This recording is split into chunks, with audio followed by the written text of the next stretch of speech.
Uy, Ginoo ko. Inanod sa Sapa sa Mabini, Davao de Oro ang isang pick-up na nagtangkang tumawid sa kasagsagan ng ulan kahapon. Nakaligtas ang mga sakay nito at ang sasakyan na iahon sa tulong ng mga rescuer. Sinuong naman ng mga motorista ang baha sa Esperanza, Sultan Kudarat dahil di madaanan ng tulay bunso ng rock slide.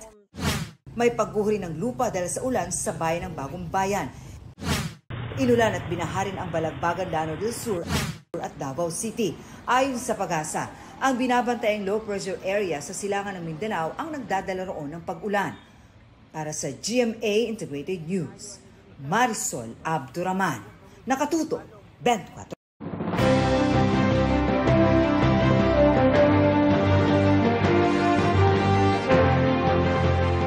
Siyam na araw bago ang eleksyon 2025. Patuloy ang pagdating sa iba't ibang probinsya ng Automated Counting Machines o ACM.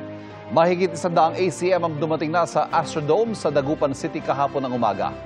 I-deliver mga ito sa iba't ibang voting center sa May 5. Mahigit 1,000 ACM naman ang dumating na sa Davao City para sa 3 distrito sa lugar. Binantayan ito ng mga election officer at mga kawani ng election watchdog ng PPCRV. Isasagawang final testing at sealing ng mga ACM doon sa May 6. Sa May 7 naman ang final testing at sealing ng mga ACM na naipadala na sa General Santos City. Kabilang sa mga i-deliver ang mga balota at battery.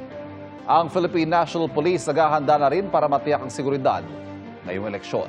Naka-full alert status ang PNP mula ngayong araw hanggang sa May 15. Ayon kay PNP Chief Romel Marbil, sa panahon ng full alert, bawal na mag-leave ang mga pulis.